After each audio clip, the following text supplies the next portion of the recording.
All right. Thank you everyone for coming to the second pre-departure session. This one will be a little bit longer than the other one. I'm gonna definitely keep it within an hour and a half. I'll try to keep it to closer to an hour, but it'll probably be closer to an hour and a half. The things that I'm going to talk about, just a couple of reminders from the last session. I'm going to talk about travel stuff, money, communication, health, safety, and responsibility, and then some next steps that you might want to do as you're getting ready to go.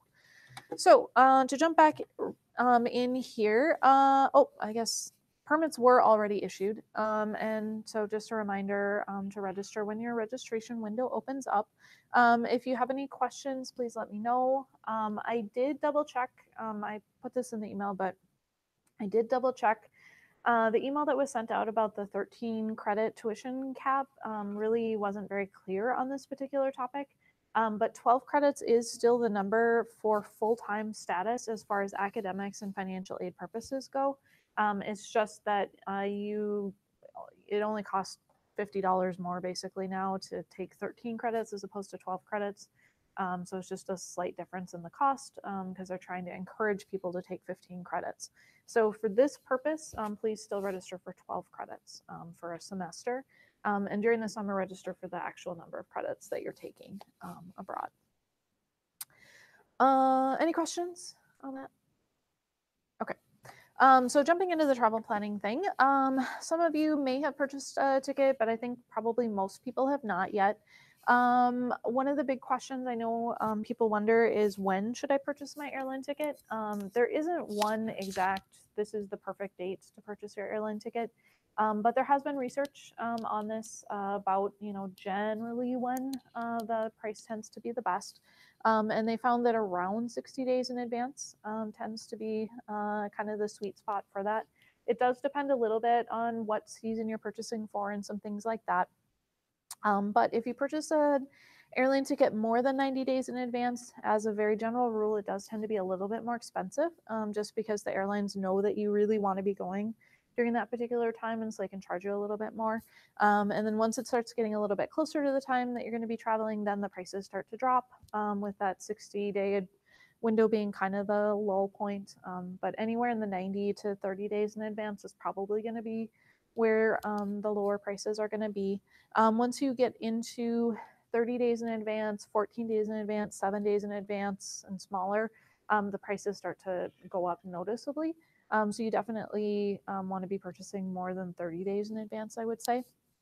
But you can start, even if it's a ways out before you get to the 60-day window, you can start keeping an eye on what the prices are, because if you get a feel for what they tend to be like, then when the price drops, then you'll feel more confident that you're getting a good deal on the airline ticket, and that'll give you that opportunity to jump on it if they do have a particular sale. I know a lot of times people don't have a whole lot of control over the exact day that they're supposed to arrive, but if you do have a little bit of wiggle room, oftentimes the days that are more expensive to travel on tend to be Friday, Saturday, Sunday, Monday, because those are when people think to travel, versus Tuesday, Wednesday, Thursday tend to be less expensive to travel on. There's also maybe, I guess, old wives' tale that purchasing an airline ticket on a Tuesday, Wednesday, or Thursday might be a little bit less expensive. Supposedly, the statistics on that don't back that up, but that's what people say sometimes.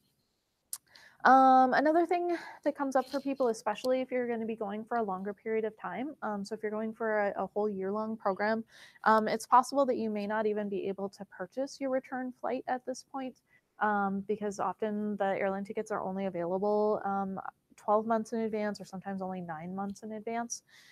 So people will wonder, what do I do? Do I purchase a round trip ticket with the wrong date, or do I purchase 2 one-way tickets? How do I handle this? As a general rule, again, I'll say round trip tickets do tend to be noticeably less expensive than one-way tickets. A round trip ticket is usually less expensive than 2 one-ways. A one-way ticket is often more like 75% of the cost of a round trip ticket, because the airlines want to balance their planes to make sure they have people traveling back the other direction as well. So they're kind of putting an incentive in there. I will say sometimes people will find that 2 one-way tickets is a decent deal, and they'll go ahead and do that, and it works perfectly well. So feel free to check it. But most of the time doing a round trip ticket, and even if you have to change the flight for the return, it still works out to be a better deal. So do a price comparison, but you'll probably end up with a round trip. The important thing to know though when you're doing that comparison is what the change fee is. When you change an airline ticket, you usually have to pay something called the change fee, which is the fee to the airline to make the change. And then you also have to pay any difference in fare. So if, for example, you had $1,000 airline ticket and then you purchased a ticket, you changed it to something that if somebody purchased it on that day was $1,100, you'd have to pay the change fee plus that $100 difference.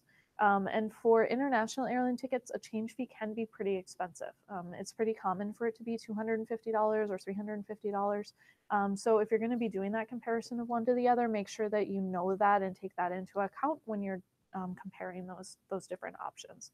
Also, if you're thinking that there's any possibility that you may end up wanting to change your return, so you can travel more or something like that, do double check what the change fee is when you're purchasing your ticket so you don't run into any surprises with that. If it turns out that it is pretty expensive and you don't want to pay that, you may, if you're thinking you might want to travel, you may just want to pick a date that you're going to have to travel within for coming back. You could also have it, even just pick an arbitrary city that you're going to be traveling back from, even if you haven't figured out all the details of exactly how you're going to get there, then you at least know your endpoint for coming back. And then there are a couple of student travel sites that may be helpful to check. STA Travel and Student Universe, they're just travel agencies that sometimes have access to fares that are specific for students. They don't always have fares that are going to be a big savings for people, but it is worth checking. And they do also have access to regular fares as well.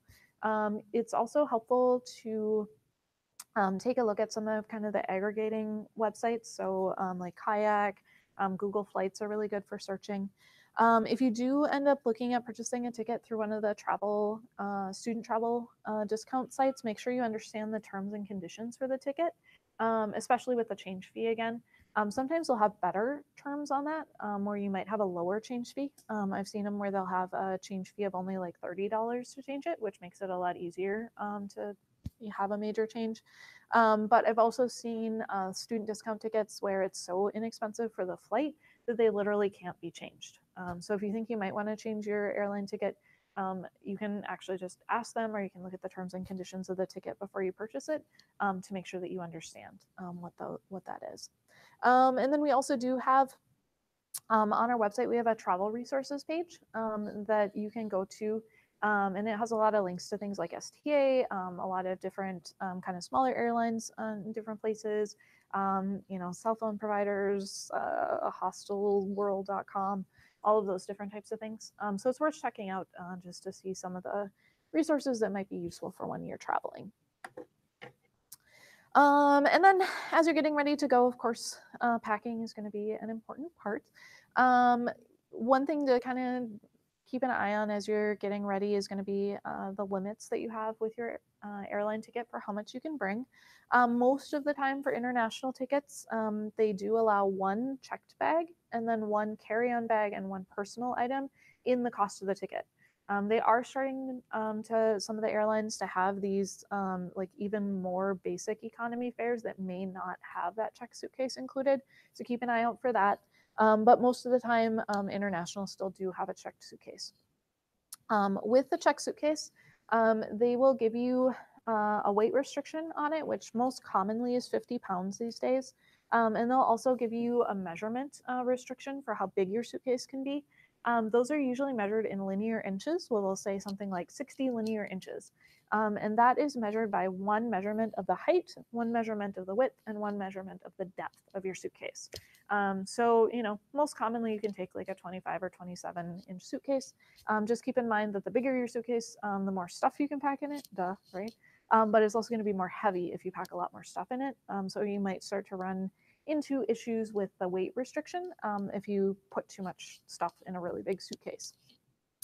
And then as far as your carry-on goes, the carry-on suitcase, usually they don't have a specific weight restriction on it. Sometimes they do, but most of the time they don't. You do have to be able to lift it over your head into the overhead bin, and it does have to be able to fit in the overhead bin. So they generally are very restrictive about the size of that. So double check, make sure that the size will work, including the wheels and things like that. In your carry-on, you do want to make sure to bring any medical supplies or prescriptions that you might have, just because it is possible for your checked suitcase to get lost or routed to the wrong place, and you want to make sure that you have access to any medicines that you might need. You also want to somewhere have a photocopy of your passport, which I'll talk more about this later, but in case you lose your passport, this is an important piece of evidence. It honestly does not necessarily have to be a paper copy that you include in your suitcase. Personally, I will often just take a picture and email it to myself when I get a new passport. You can keep a copy at home or something like that, or put it in Dropbox, or any of those types of options. Passports do have your birth date, which is kind of personal privilege piece of information, and they do have your full name, but they don't have your social security number or anything like that on it. So they're kind of like a medium information security kind of item, as opposed to something you have to be super paranoid about being in your email. It is important, though, somewhere to have information from the front and back of your credit cards. The reason for that is if your credit card gets lost or stolen, then you'll have that information to be able to call your credit card company and let them know so that they can close it down so that you don't end up with fraud charges on your card. And with the front and back of your credit card, make sure you don't keep that photocopy in your wallet with the cards because they'll probably go missing at the same time. So keep those separate. And then as far as any valuables go, I would just in general recommend if you don't have to bring a particular valuable, like a very personal item, like, I don't know, your late departed grandmother gave you this valuable necklace, just don't bring it with you, because I would just feel really bad if you had something that was, really sentimental to you that ended up getting misplaced or lost. As an example, I don't usually bring my wedding ring with me when I travel because I know that I'm a bit of a klutz and that I'll probably lose it someplace, and then I would be very sad. I actually went to New Zealand like a year and a half ago, and I bought just like a super cheap $15 silver ring on Amazon. And as I was leaving, I was in the Auckland airport. When I went through security, I took it off, and I usually like buckle it into my wristwatch before I put it into my bag to make sure that any rings that I might have are secured in some fashion. So I was like, yeah, I'm clever. I'm like protecting it. And then I took it out, and the wristband on my new watch was a little bit thicker than my old one. So when I unbuckled it, the ring went flying, and I spent 45 minutes looking for trying to find this ring, and I couldn't find it, and it was gone. And so I was embarrassed because I'd only had the ring for like a week and a half, but I was also happy because it wasn't my actual ring that I cared about. So yeah, if it's valuable and you don't have to take it, maybe leave it at home. And then the other thing, just to, I guess, kind of be aware of as you're packing stuff, is that when you travel, there's two different things that'll come into play with electronics. The first is that other countries around the world often do not have the same electrical plugs for plugging electronics into the wall. So instead of a 2-prong or a 3-prong, they might have prongs that are at an angle, or they might be 2 circles or something like that. That's really easy to get around. You can just buy a plug converter kit on Amazon or a Target or something like that. They'll often have multiple adapters in the kit. So pretty much everywhere you would go in the world, you would have the plug that you would need. They're usually really small. You can buy them as a little brick. They're easy to carry and stuff like that. There is also the issue of the current that actually comes out of the wall being different in different places. So we're on a 110 here, 110 voltage. Other places like Europe, for example, is on 240 instead of 110. Japan is on 100. So a lot of electronics that are the modern electronics, so like your laptop, your phone, iPads, Kindles, those can operate on a range of voltages. You can actually check that by looking at the power brick that is attached to it for charging, and it'll say the range. So it may say 100 to 240. And so as long as it meets that, the range of where you're going, you're going to be safe with using those. There are other electronic devices, though, that you might have that you may not want to bring because they wouldn't be able to operate on a different current. So things like a hair dryer, a curling iron, if you have a plug-in electric clock that you really love, those sorts of more simple types of electronic devices, those probably won't be able to work on whatever that current is abroad. It is possible to buy a current converter, but honestly, they're really expensive. They don't work very well. It's going to be cheaper to just buy whatever electronic device you need locally. So buy a local hair dryer or buy a local curling iron or something like that if there's something that you really want to use, because they're usually not super expensive. And then my other tip is that if you have multiple electronic devices, which I think a lot of people do, then you can actually bring either an extension cord or like a multi-plug kind of thing, where you just use your plug converter on the extension cord to plug it into the wall once, and then plug all of your US devices into that power strip. The big key thing with that though is make sure that you don't buy a surge protector. Those are the more expensive version of that, where it protects against electrical surges. Because if you go from 110 to 240 and it has a surge protector on there, when you plug it in, it's going to think that's a surge and it's going to fry it and be done. But if you buy the cheaper one, the ones that don't have the surge protection in them, they'll just conduct the higher electrical voltage, no problem. And you can plug your stuff in as normal. Any questions? Okay. So quick overview, just so you know what to expect. When you get to the airport, first thing you do is you go and you check in. The people at the front desk do check your passport to make sure that you have the right visa if you need a visa at this point. If they send somebody to another country and they get turned around because they don't have the right documentation to enter the country, the airlines actually get fined. So it's pretty important for those people to be checking that, and they're going to make sure that everything is okay for you to travel at that point. Then you're going to go to airport security. We all love the TSA, take off your shoes, that sort of thing. You're going to go to your gate, get on your plane, connect, get to another plane. And then when you get to the other country, you're going to go through immigration. And that's going to be the official check of that country, where they're going to make sure that you're okay to enter. They're going to stamp your passport that you have entered on that particular date. They may ask you, why are you there? You're going to tell them I'm a student or I'm visiting, or whatever it is, depending on how long you're there. And then after immigration, they send you to a place to pick up your bag.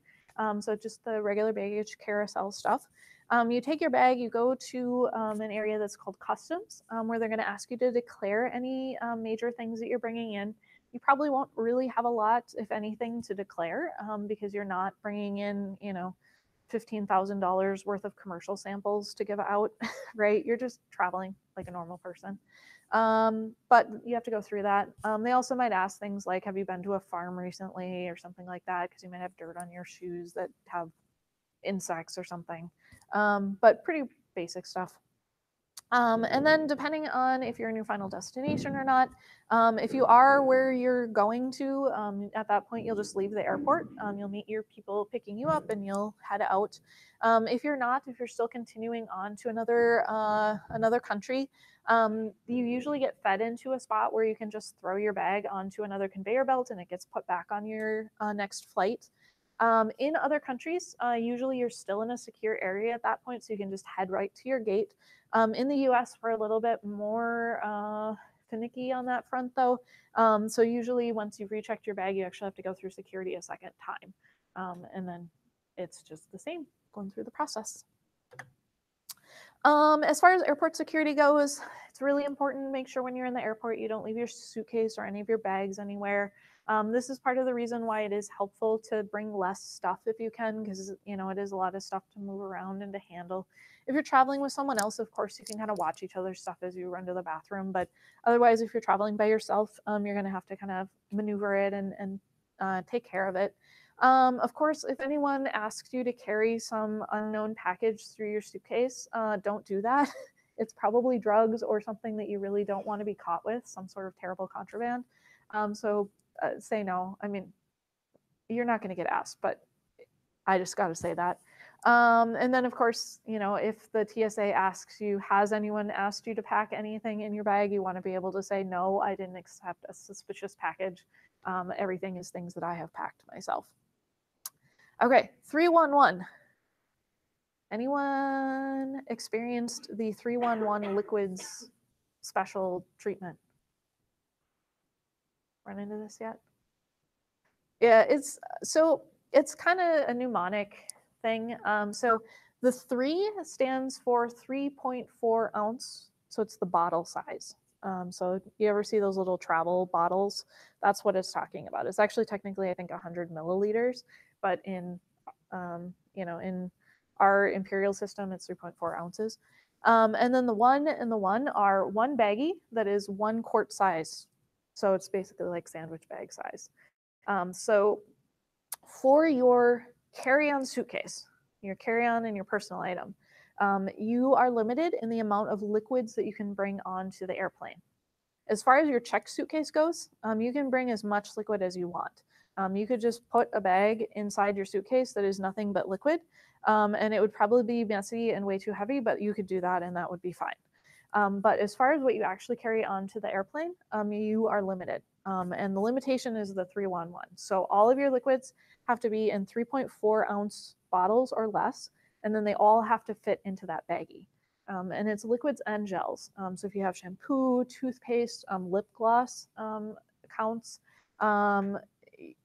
water, if you had water, it would have to be in a tiny amount, all of those types of things. There are some very specific kind of exceptions to that. So like mothers who are nursing, snow globes. I think you can bring 2 snow globes or something like that that don't follow this. So if you have anything that's a little bit unusual, you can take a look at the exceptions online and see what those would be. But generally speaking, if you have any big bottles of things, put them in your check suitcase, and any liquids that go on have to be in the little bottles. You can, if you want, bring an empty water bottle and then fill it after you get through security from a drinking fountain or something like that. Most of the time, you can just bring that on. There are a few countries abroad, usually coming into the US, where they actually do make you dump liquids that you've purchased before you get on the airplane. But usually going out of the US and traveling places that are not going into the US, so traveling other places abroad, you don't have any other check once you get through security. So you can purchase beverages and stuff on the other side as well to bring on the plane. And then the other thing, that customs part, that is related to countries having limitations on things that you can bring in into the particular country that you're going to. The really common things that you usually can't carry country to country are things like meats, fruits, vegetables, sand is another one. Animals, there's limitations and things on that. All those types of things. The reason for that is because it's very easy for something that is not a problem in one country to become an invasive species in another country. So they don't want people accidentally bringing back insects or bugs or rodents or things like that that might come back and then reproduce and cause huge headaches for farmers and the environment in another country.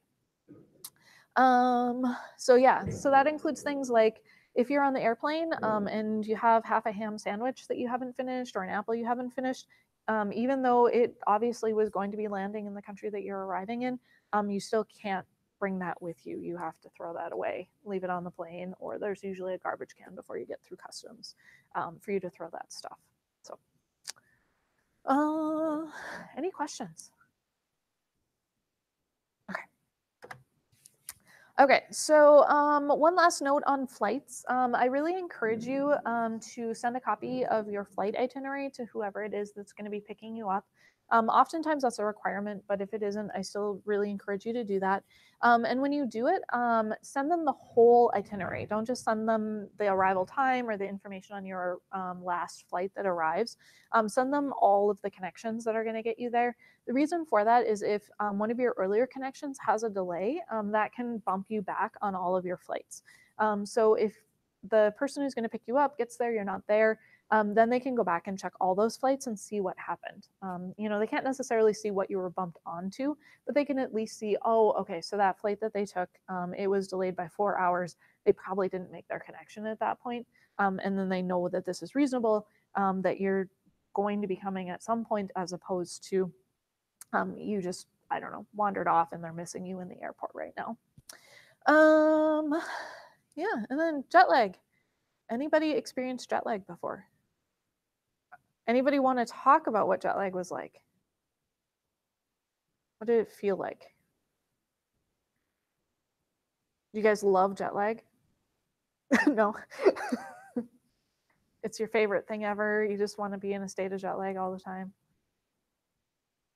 No, it's not super fun. Mm-hmm. Mm-hmm. Yeah. Yeah. What does it feel like? What do you feel like when you're jet lagged?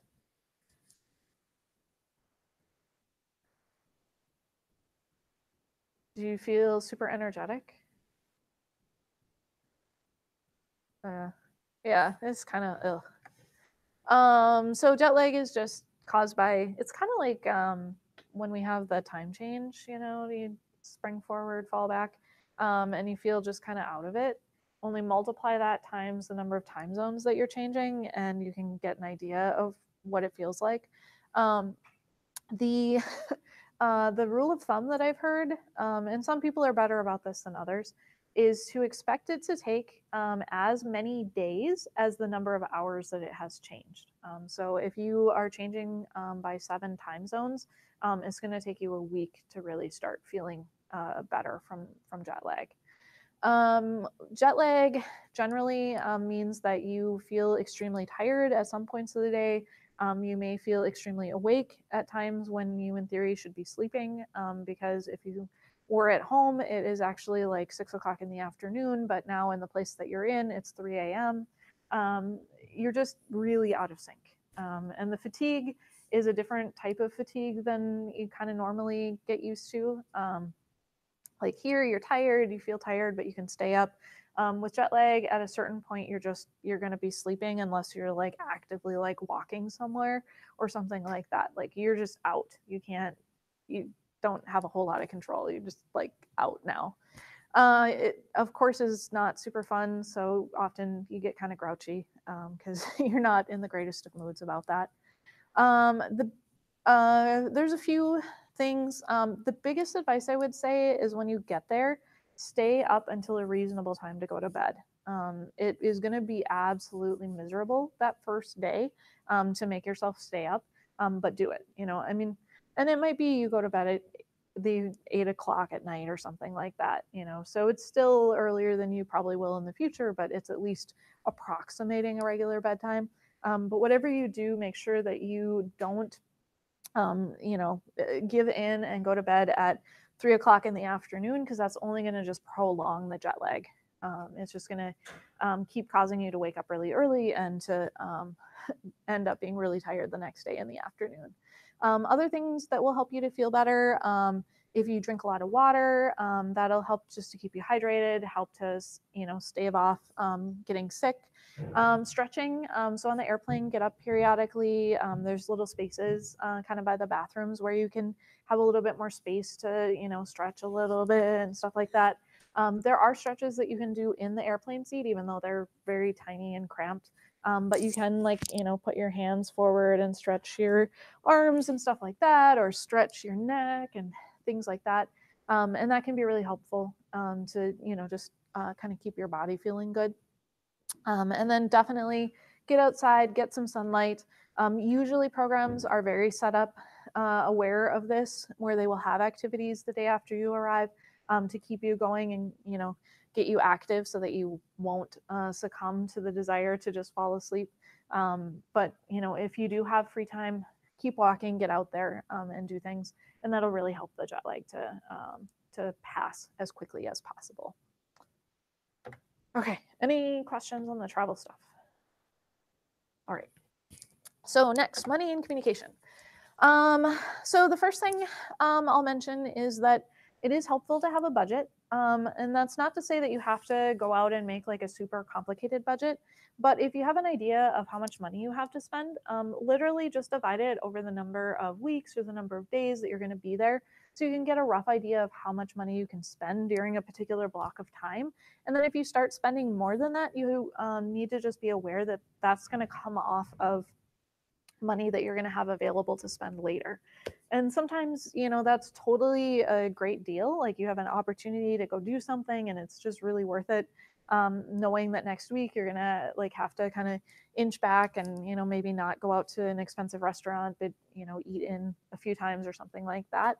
But if you don't know that, then you're definitely going to get to the end of the semester and run out of money and be super stressed about how am I going to eat and stuff like that. So do some sort of budget, keep kind of an eye on what you're spending, and that'll just help to kind of keep the stress down.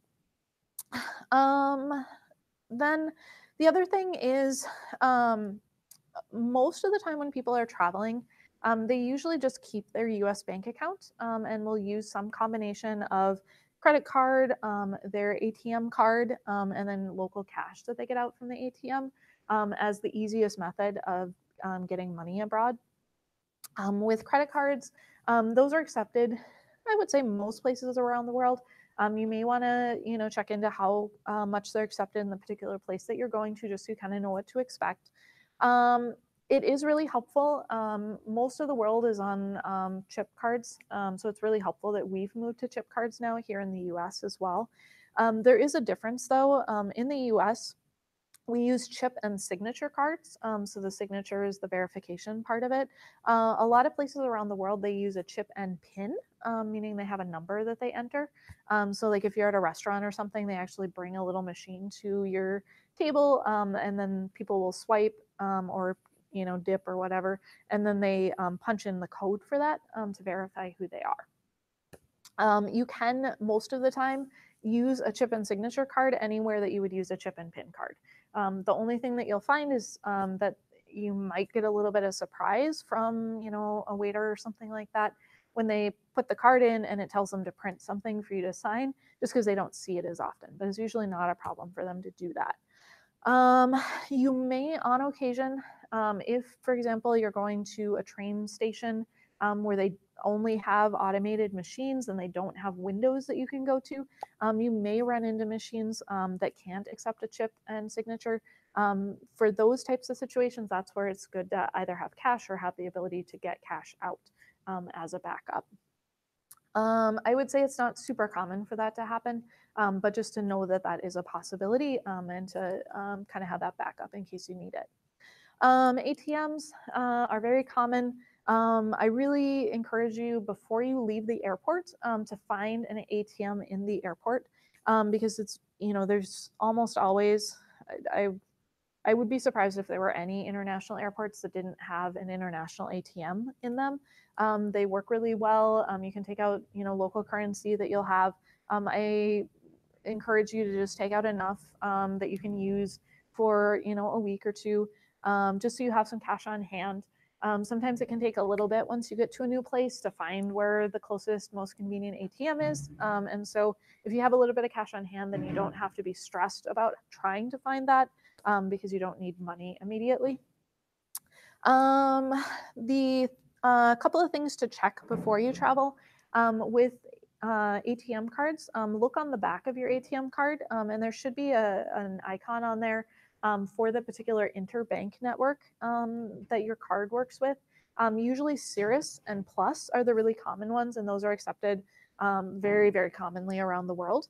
And then as far as credit cards go, Visa is the most commonly accepted. MasterCard is also very commonly accepted. Discover, American Express, those are less commonly accepted. A lot of places do not accept those particular ones. But Visa is virtually universal, and MasterCard is a very close second after that. You do also want to call both your bank and your credit card company before you leave to let them know that you are going to be traveling. The reason for that is that they can make a note about the dates you're traveling, where you're going, so that if they see activity in other countries, they won't be worried that your card has been stolen and then shut it off. But if they know, then when it comes through, they'll just go, oh yeah, I see this person is traveling. Also, when you call them, double check what the fees are on your particular card because different banks, different credit card companies are going to have different fees that would be assessed when you use them internationally. With a credit card, it's most common for them to have a percentage charge of whatever it is that you charge abroad. but not all credit cards do that. Personally, I have a Capital One card that I've had since I was like 19 that I just continue to use because they don't charge international transaction fees. So if you find that your particular card has high fees, you may want to look into seeing if there's another card out there that wouldn't charge you fees, especially if you're planning on using it a lot, because it may save you a significant amount to switch. As far as ATM and check cards go, those often will have a set fee for taking cash out. I use Wells Fargo. They charge $5 for every non-Wells Fargo ATM transaction. So if I use the ATM in the Union, it's $5. If I use an ATM in Tokyo, it's $5. And knowing that, I certainly would never take out the equivalent of $20 at a time, because a $5 charge on $20 is crazy. But I might take out $100 at a time, in which case the fee doesn't seem so bad for the amount that I'm taking out. But I know some people, their banks don't charge anything for using an ATM. Some even will refund the fees abroad from ATMs. So you may want to check with your bank and see if there's any kind of lucky stuff with that. They may also have some tips and things like that. One tip I know, your PIN, you probably want it to be 4 digits long, not 5 digits. That 4 digits is more common. There are some ATMs where you run into issues with using a 4-digit PIN. Also, you probably don't want the number 0 to be your first digit. Some places that is a problem too. And then as far as opening an account goes, some people do that usually only if they're required to do that, to make payments for a particular housing situation or something. Otherwise, it's a little bit of a hassle, so I wouldn't do that unless you absolutely need to. If you are going to need to do that, usually your program or your school will be contacting you to let you know well in advance of going over there that that's going to be a thing, so that they can make sure that you bring the right documentation for that bank account to open.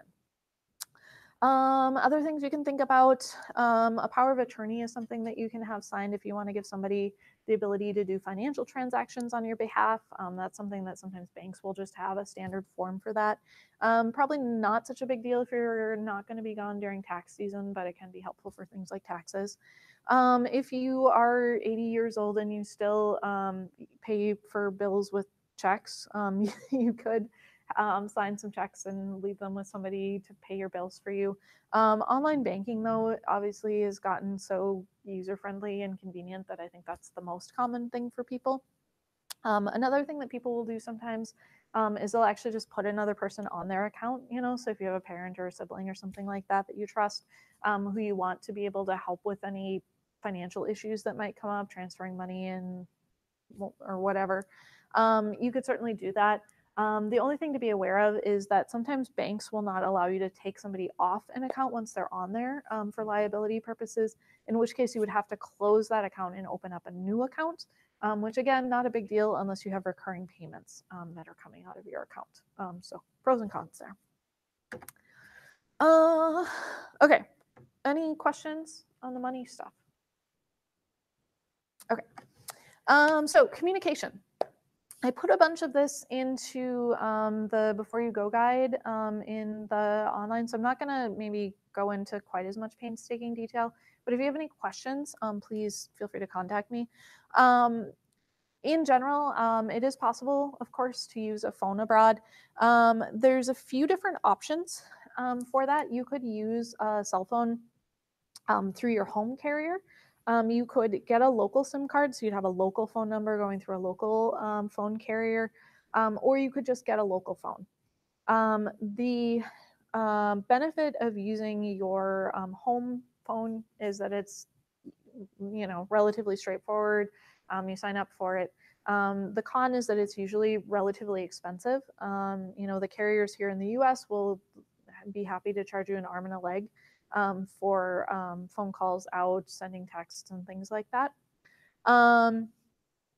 If you're going to be there for a longer period of time, one of the other two options is probably going to be a better deal. If you're going to be traveling, maybe a month or something like that, going through your Verizon or AT&T here can be a reasonable deal for a short period of time.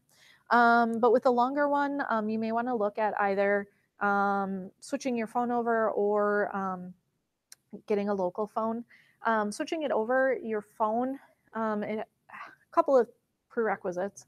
It has to, first of all, be a world phone, so you have to be able to use it abroad. Most smartphones that you have today are world phones, iPhones and Android and stuff like that, so you're probably covered on that front. And then number two, it has to be unlocked, which is also has gotten relatively common, but you have to check with your carrier here to see if your phone is unlocked or not. And then if it isn't unlocked, you can ask them to unlock it. When they unlock it, that just means that they've opened it up so that you can use it with a different carrier that's not them. And when you do that, you're literally going to be taking a new SIM card and putting it into the phone. So it'll have a local phone number and it'll be attached to a local carrier instead of here. And if you go with the third route, which is just getting a local phone, those are usually like a cheap dumb phone most of the time that people would get. And you would just be using it for maybe some phone calls, emergency backup stuff, maybe sending a few short texts and things like that. Often in that third scenario, people will continue to have their smartphone with them, and they'll just use it on Wi-Fi or something like that to be able to do kind of more complex functions. And just use the phone in case of emergencies or short coordination things. One thing that is kind of helpful for keeping your costs down is to just think a little bit about how you're going to use your phone for communication, because there's going to be a couple of different scenarios. You're going to have some people that you'll want to connect with that are going to be in the foreign country with you, and those are the ones where using a local phone, whether it's your phone with a new SIM or a dumb phone, is going to be really handy. It's going to be less expensive to do it that way. For international communication, talking to family and friends back here, those are going to be scenarios where it's probably going to be cheaper to use something like Skype, FaceTime, Google Hangouts over Wi-Fi, and to schedule those if you're going to be using that for regular communication. Of course, you can usually still call. It's just going to be more cost per minute to do the international piece.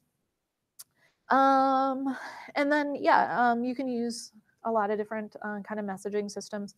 The text messages themselves tend to be expensive to send internationally, but iMessage actually works iPhone to iPhone, even if you're not using text messages, as long as you have Wi-Fi access. And then, of course, there's apps like Kakao Talk, WhatsApp, Snapchat, things like that, that you can continue to use as long as you have internet access. And then another thing to think about, mail, like regular mail is still a thing. So sending postcards is fun. I like to send postcards, and then I'll often get them back from my parents to put in scrapbooks and things like that. And it's kind of a cool memory. But also encourage your family and your friends to send you email, because that can be kind of a fun pick-me-up to get things, a fluffy pair of socks or your favorite candy or something like that.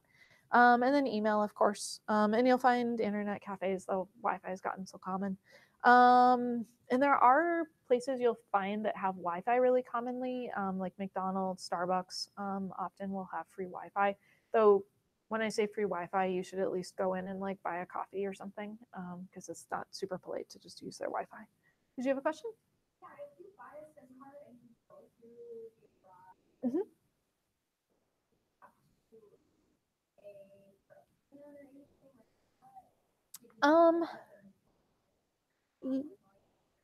Yeah, it depends on where you are. There's a lot of different types of things that come up. Some places you end up having some sort of plan that's set up. Other places you can just buy like a prepaid SIM, and you can even find those at the airport sometimes, where you just have like a certain amount of money on there, and then it charges you per usage. And then there's some method of topping it up online or by calling something and entering your credit card information or something like that. So it partially depends on how much you want to use it and how long you're going to be there and stuff, which ends up being the best deal. Yeah. Yeah. So you were talking about how like people use like their phone and they have one just for things. Mm-hmm. I'm only going to be gone for 8 or 9 weeks, so like is it common in international phone like there is here? Yeah, it is really common for there to be options for that. So you can probably go online and get an idea of what people are doing with that. Again, often at the airport, or there might be local shops or something like that that would have something like that. Oh, I should also say, if you are not going to be on your plan back here, you're not planning on actively using it, call your cellular carrier here and ask them if they can put your plan here on hold.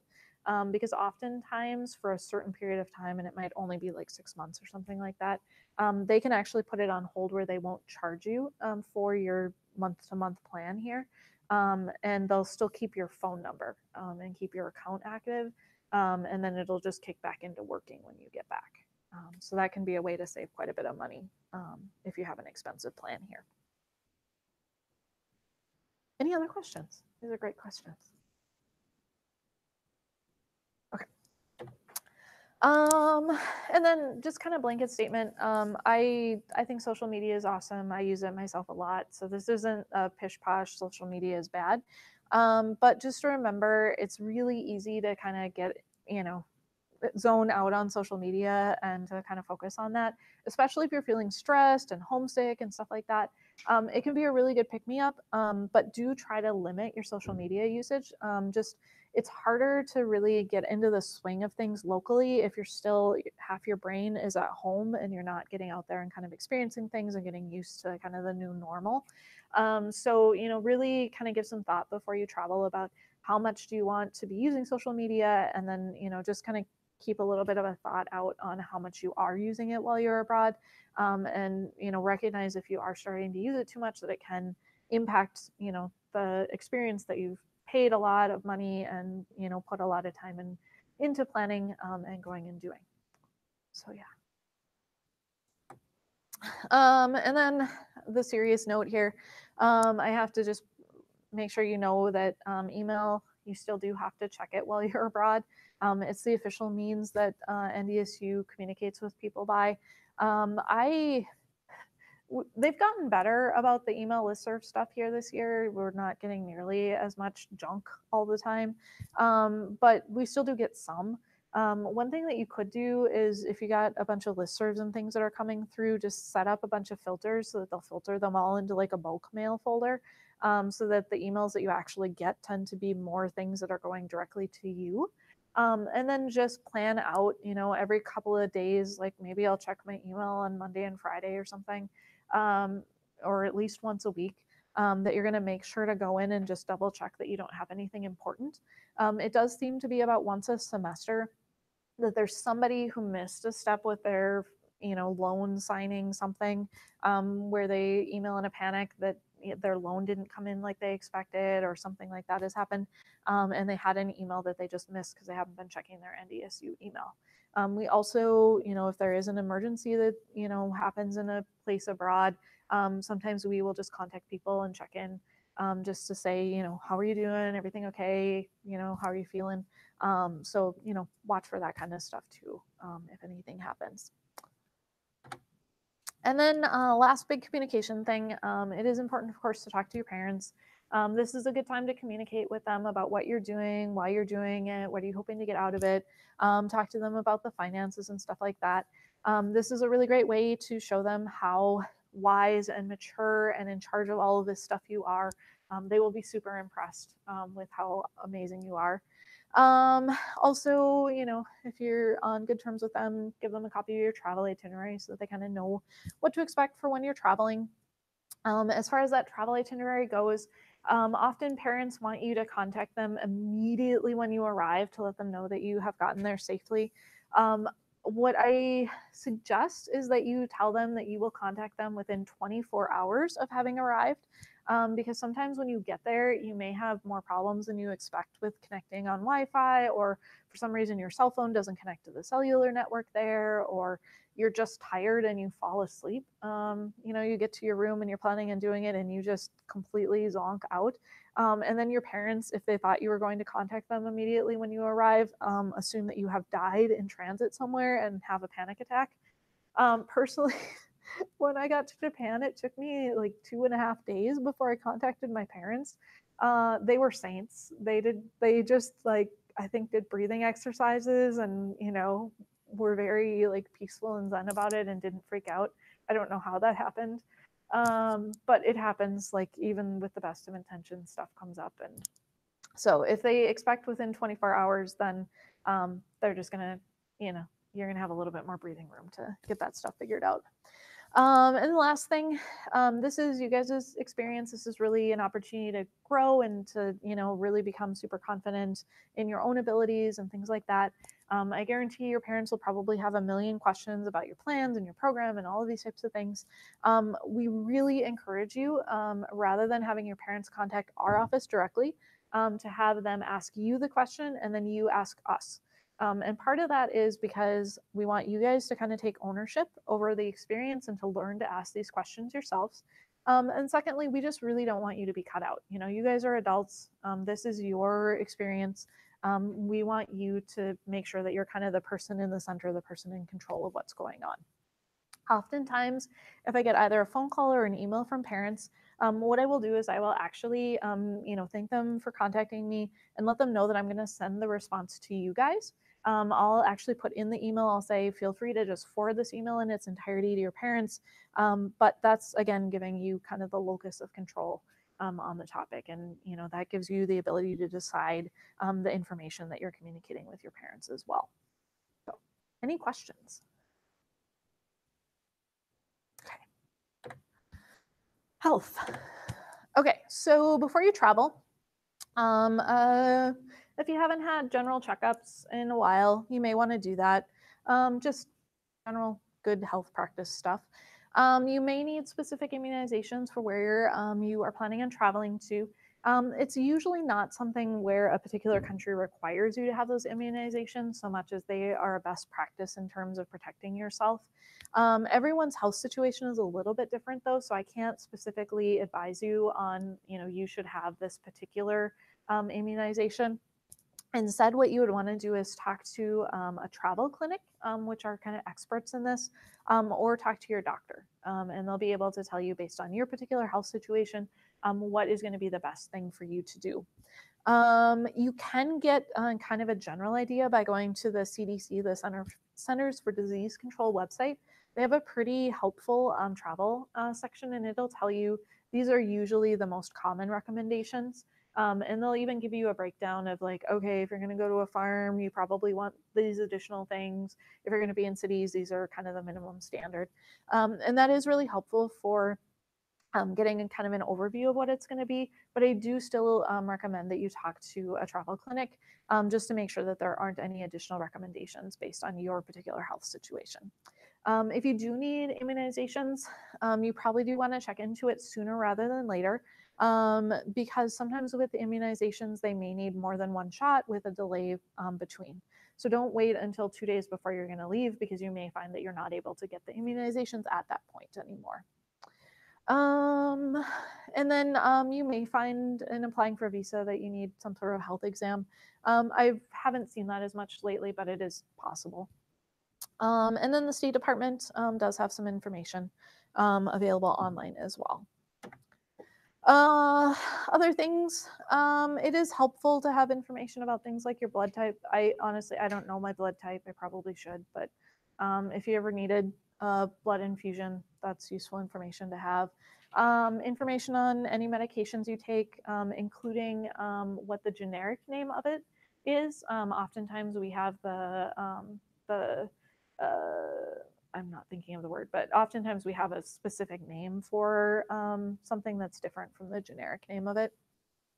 And then things like whether you're diabetic, allergies, that sort of thing.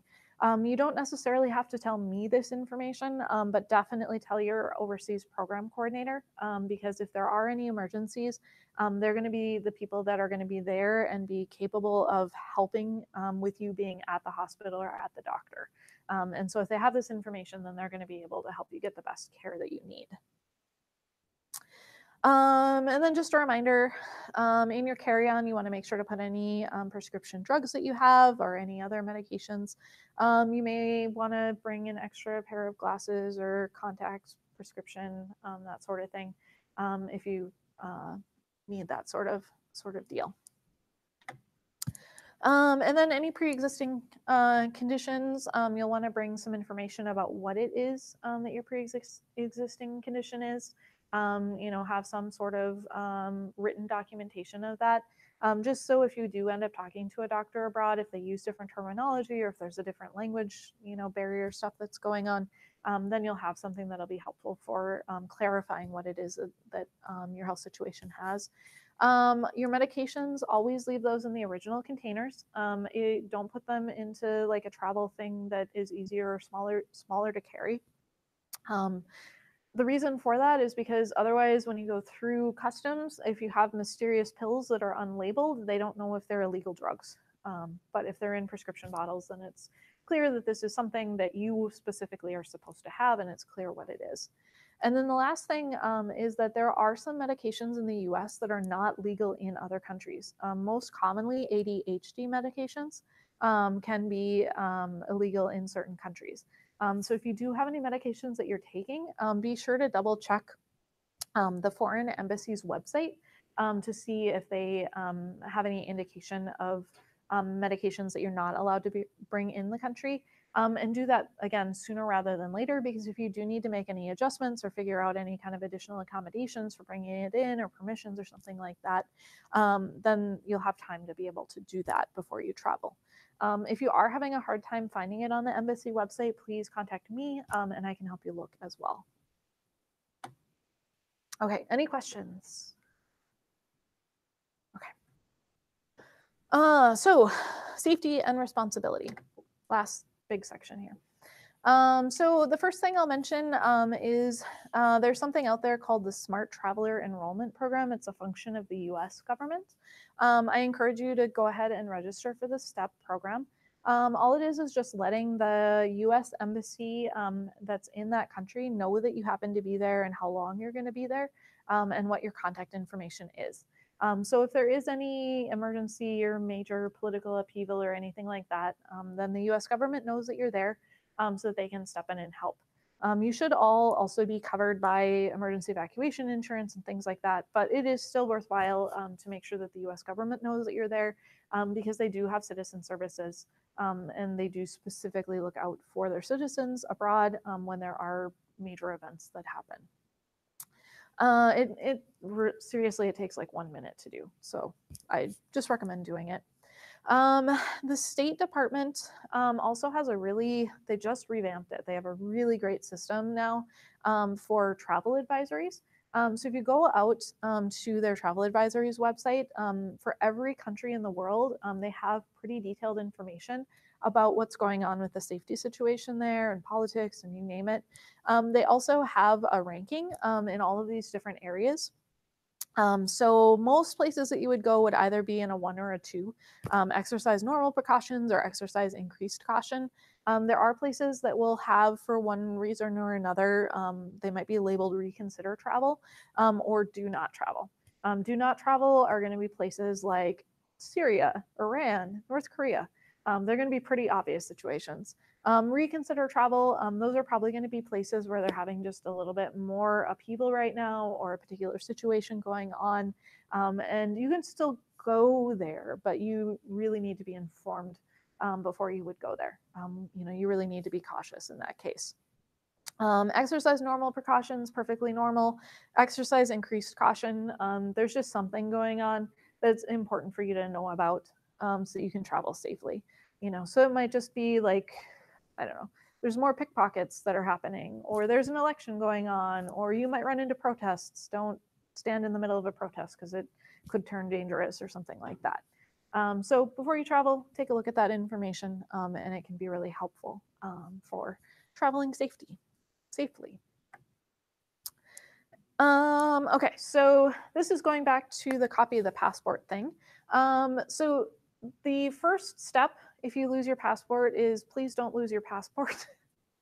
Okay, it's a huge headache. Out of all the things that you're carrying, your passport is the thing I most encourage you to not lose. Okay, this is the thing you want to keep most carefully and most safely. Everything else is going to be easier to get reissued than your passport. It is possible to do it. It's just a headache and a time sink. So if you lose your passport, first of all, you have to go and do a police report.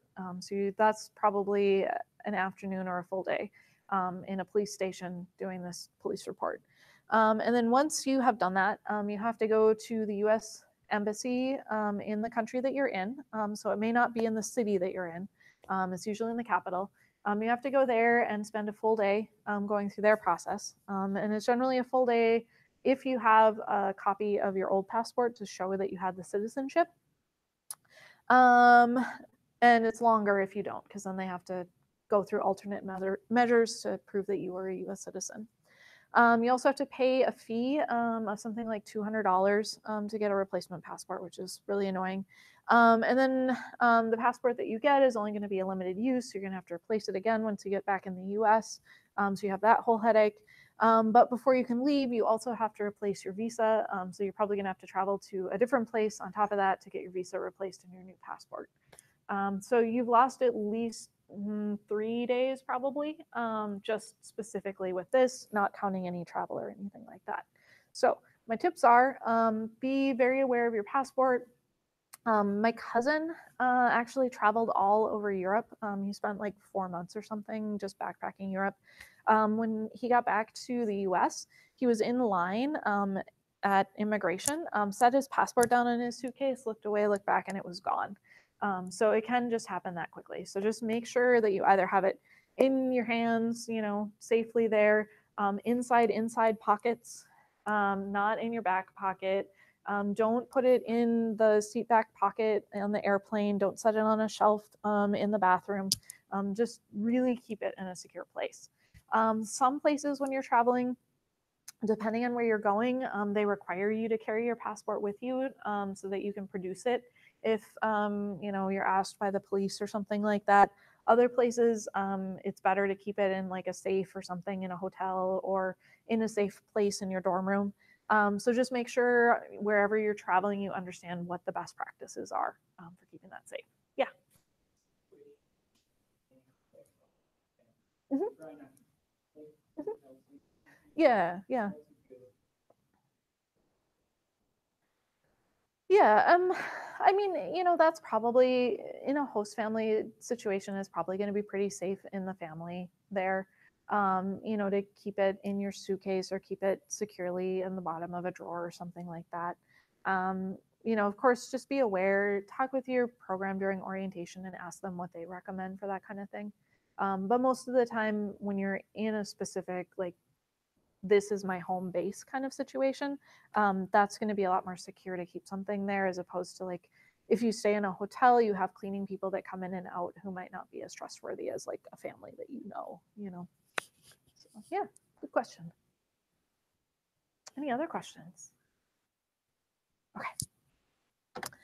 Other things safety wise, you may you may technically be able to drive abroad. I'll say I don't recommend that. So AAA actually has something called an international driver's license. The organization that does like come to your car and help you with a flat tire. You pay them a small fee. They give you like this cardboard book with your photo in it that is translated into a bunch of different languages. It's usually good for a year, where your US driver's license qualifies you to drive abroad. Or some places they'll just accept your US driver's license, and that's fine as long as you only do it for a certain period of time. Um, but if you do drive abroad, you're agreeing to follow all of the laws and road conditions and the signs, all of which are going to be in that potentially foreign language that you don't necessarily understand. And you can potentially get yourself into kind of an expensive headache by doing that. One story, so I used to work in the Office of Global Education over at Concordia. And the very first year that I was there, maybe like 3 months after I started, I had a student who contacted me because he had gotten a letter from the city of Florence that told him that he owed them the equivalent of about $500.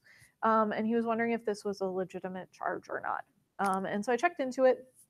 And what had happened was he had been on a May seminar about 9 months previous, and he had rented a car so they could drive around the city, and had had a nice afternoon. What he didn't know was that there's a big chunk of the center of the city that you're actually not allowed to drive in. And what they do in Florence is they actually have cameras on the sides of the building. So if you turn off a road that you can drive on onto a road that you can't drive on, they actually take a photo of your car on every side of the building and they charge you a ticket for having driven on those roads that you're not supposed to. And it was clearly labeled, but it was clearly labeled in Italian. And it took that entire time for the city to track down the rental car agency that then had the information to contact him back in the US. So I had to tell him, unfortunately, yes, you do owe $500 to the city of Florence. So just, I mean, it may not even be like a physical danger thing, but there's just a lot of stuff that you're kind of signing up for that you can't necessarily anticipate. So instead, I encourage you to love trains as much as I do. Trains are amazing. I wish we could have a train system here in Fargo. That would make my day. We don't, but I hope that you will love them. Trains are awesome, partially because they're kind of like if you get on a train and you miss your stop or you realize you're going the wrong way, it's really nice because you can just get off the train and then get on a train going the other direction, and like they're on rails, so it's really obvious where they're going, right? And oftentimes there's not a whole lot of extra cost for doing that as long as you don't leave the area. Buses, buses, they can be super reliable and super awesome abroad. I will say those are a little bit more of maybe a mystery sometimes if they're not labeled clearly where they're traveling, because the bus drops you off and you don't necessarily know when the next bus is coming back or where it goes. But buses are really common and often can be very, very affordable and very, very comfortable abroad. Taxis you might run into a little more than you have here, flying, of course.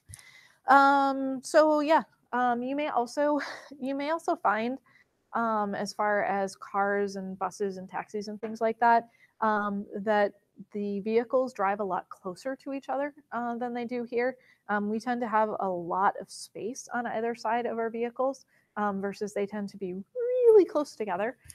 So just be aware that will probably be a little bit nervous the first few times that you're in a vehicle that's really close to others. Also be aware, most other places in the world, they do drive on the other side of the street. So, excuse me, that photo is actually from London. They had such an issue with tourists looking the wrong direction before they stepped out into traffic that they started labeling all of the streets to tell you which direction to look. So just be aware of that when you first get abroad, that you're going to have to kind of overcome your reflexes to start looking in the opposite direction. And then as personal safety stuff goes, just a few safety tips. Watch out for your friends, watch out for each other. If somebody seems uncomfortable, please feel free to intervene, step in, ask them how they're doing, interrupt, any of those types of things. Listen to your instincts. You have a whole lifetime of having honed your instincts to learn about things that are safe versus things that make you uncomfortable or things that just don't seem right. If you are out with your friends and they say, let's take the shortcut down this dark alleyway, and you don't feel like that's comfortable and the locals aren't traveling down that dark alleyway, please feel free to just say, let's just take the long way. It'll be fine. Your instincts, you can trust them. Let other people earn your trust. When you're studying abroad, I know we often have this feeling like we really want to get out there, we want to meet people, we want to have an open mind, we want to have an adventure. But don't, as a result of that, feel like you have to trust people just because they say they want to be your friend. If you don't like a person, if you don't feel comfortable, even if they say, hey, let's go out for drinks, or hey, let's go do this, don't feel like you have to do that. Feel free to say no. Just, yeah, feel free to take it slow. And then be aware of your surroundings, especially when you get to a new place. You won't necessarily understand the norms of, how people behave and stuff like that. So just keep an eye on what locals do and things like that, so you can get a better feel for how people like the spaces that are safer to walk in at night, or places that people avoid. Listen to your program. They're going to do orientation and things like that and give you more information. And that'll be really helpful for you to start to build up some of the, that kind of local feel for things. the most dangerous thing for people, honestly, is probably drinking too much and falling down the stairs, right? But, just be aware of the fact that you don't know as much about the place that you're in, and just kind of watch out for that when you first get there, especially. In an emergency, and I have one more emergency card for you that I'll give you at the end here. Um, there is kind of, if you look on the back, there's something called the Emergency Action Plan, and it has a few steps on there. The first one is remain calm. So, kind of take a breath. Assess the situation. So, if you happen to be in a burning building, get out of the burning building. Okay. If you need to do something to get to safety, that is the first thing that you should do. Take action. So, yeah, exercise good judgment, do whatever it is that you need. And then once you are in a spot where you are safe for the time being, that's where you can reach out for help. So the number one person that you would want to contact is going to be your local contact, so your program director, the resident director, whatever their title is. The reason for that is that they're going to be the person that can actually take you to the hospital, take you to the police, translate for you, whatever needs to happen, because they're physically there. Second, we would like you to contact us. We can help, with coordinating things, with contacting insurance, with talking to your parents, and things like that. Definitely your family, they're a huge resource. They're here, to give you a lot of emotional support. They can help with a lot of kind of the financial and the planning and things like that. The one thing that I will say is if you do contact your family about something, please keep them updated so that they know what's going on. If, for example, you happen to be traveling around Madrid one day and you get lost, you can't find the street that you're looking for, and you call your parents and you say, "Mommy, I'm lost in Madrid. I don't know where I am. Can you help me?" And they're like, "Oh no, my poor child, they are lost. There isn't really anything I can do to help them find this street." And you go, "Oh, okay. Well, thank you for your love. I'm going to keep looking for it." And then you hang up. And then 2 minutes later, you find the street that you were looking for. You meet up with your friends. You go out. You have an awesome night. You go home. You sleep.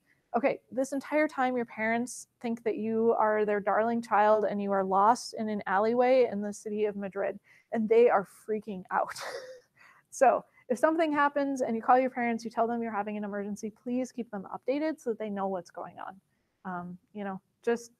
It'll just help make their lives so much happier. And then the American Embassy, they can actually help with a surprising amount of things. I will say they cannot help with getting you out of jail, but they can help with translation services, with visiting you in jail, with making sure that you have access to a lawyer and all of those types of things. So sorry, I have to be serious and tell you that, but that is the case. The cards, just so you know, these are for you to carry with you. So put them in your wallet. Fill them out as best you can. Keep putting information on them as you get more information. If you are on an exchange program where you have the CISI insurance, there's the contact, and I'll send this out as a PowerPoint too. For others, check with your provider. And there's a link to look up US Embassy information. It's on that travel advisories page. And when I say carry this with you, you'd be surprised. Katie in our office, actually, she had it in her wallet and she lost her wallet, and the police ended up tracking her down because it had her contact information on it. So it can be surprisingly helpful. And then I also wanted to give you a heads up. You may have seen this in your application already. We have an app now called Alert Traveler that you have access to. It's an app that you download. It gives you access to information on places you're going. You can get alerts on if there's any like major emergencies all the way down to little stuff, but you can control the amount of information. So if you only want to get like, here's an enormous earthquake that is really dangerous kind of notifications versus here's going to be street protests, you can set the kind of notices that you get.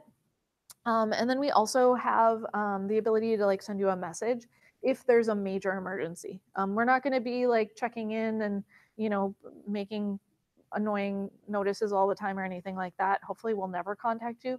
But it is a nice way for us to just send a message if there was something major to happen in a particular location, where you can just one button say, yes, I'm fine. Or no, I'm not fine, please help me. At pre-departure number 3, please bring your phone or mobile device that you might be planning on using, and we're going to go through and actually download that and set that up.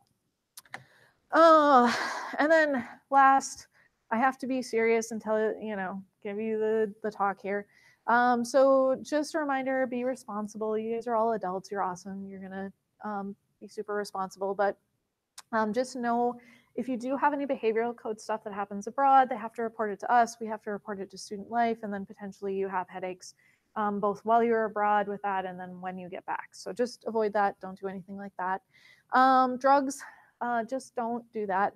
I know there are different drug laws in different countries abroad, but you don't always know what the guidelines of what those drug laws are in quite the detail that you would need to know to make sure that you're not going to run into any problems.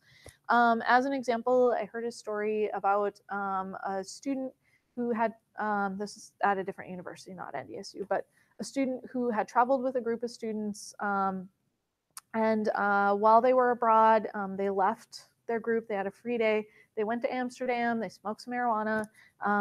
Everything seemed like it was perfectly fine. They went back to the host location where the rest of their group was. They had a negative reaction to something that was in with the marijuana. They ended up going to the emergency room, and it turned out that in Belgium, it's illegal to have marijuana. And they were considered to have brought marijuana into the country in their bloodstream.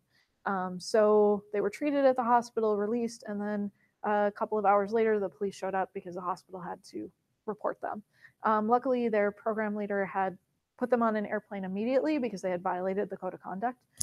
So they were not arrested in Belgium, which is kind of cold comfort on that front. So even though there are places you can do those types of things, just avoid that.